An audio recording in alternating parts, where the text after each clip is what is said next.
Hello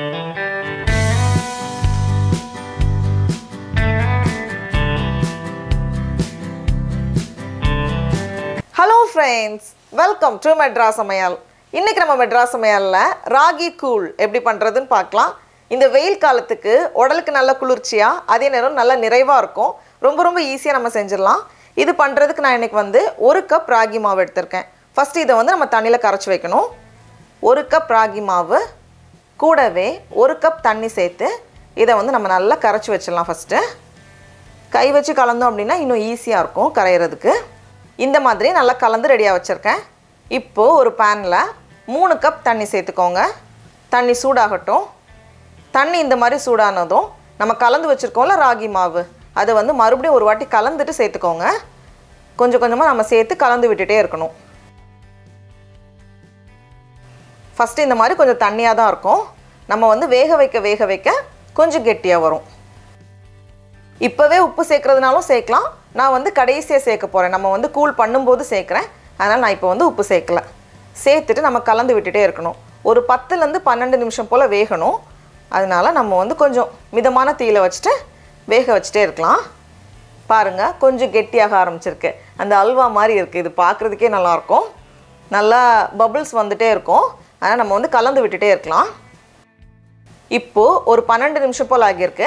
நல்ல கெட்டியா வந்திருக்கு. இந்த ஸ்டேஜ்ல நம்ம ஸ்டவ் ஆஃப் பண்ணிட்டு ஆற வச்சிரலாம் இருக்கட்டும். இப்போ ராகி மாவு நல்லா ஆறி ரெடியா இருக்கு.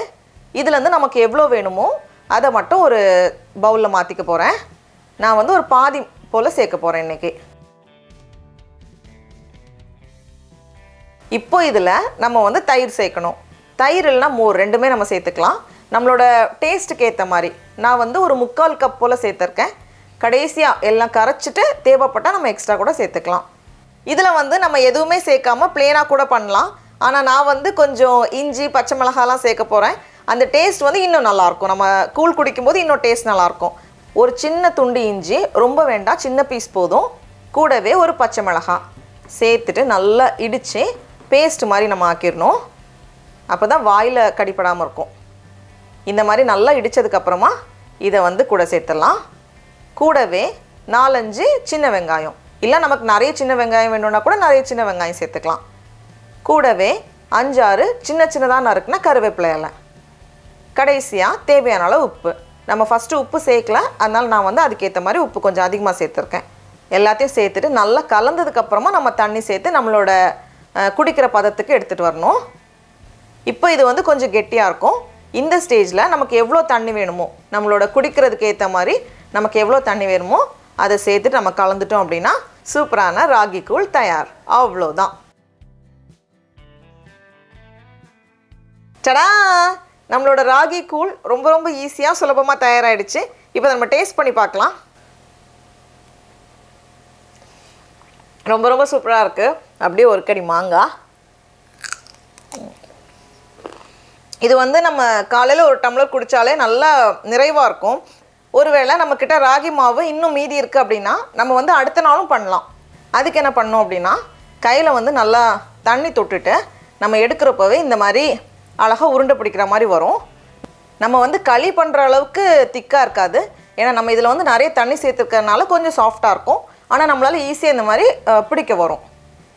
மீதி இருக்குறது எல்லாத்தையும் நம்ம இந்த மாதிரி பச்சை தண்ணில போட்டு வச்சிட்டு அடுத்த நாள் நமக்கு எப்போ தேவையோ அப்ப நம்ம செஞ்சுக்கலாம். இது வந்து நம்ம நேத்துக்கு தண்ணில போட்டு வச்சிருந்தோம். இப்போ இத வந்து தண்ணியை ஃபுல்லா வடிகட்டிட்டு தயிர், இஞ்சி பச்சை மிளகாய் பேஸ்ட், கொஞ்சம் சின்ன வெங்காயம், கொஞ்சம் கறிவேப்பிலை இலை, தேவையான அளவு உப்பு, கடைசியா தண்ணி சேர்த்துட்டு நம்ம கலந்துட்டோம் அப்படினா கூல் சூப்பரா தயாராயிரும். அவ்வளவுதான். ரொம்ப ஈஸியா ரெடி பண்ணிரலாம். நீங்களும் கண்டிப்பா இந்த ரெசிபியை இந்த கோடை காலத்துக்கு வீட்ல செஞ்சு பாருங்க. உங்களுக்கு இந்த வீடியோ பிடிச்சிருந்துச்சுனா மெட்ராஸ் சமையலுக்கு சப்ஸ்கிரைப் பண்ணுங்க. நாவின் சுவை அரும்புகள் மலரட்டும்.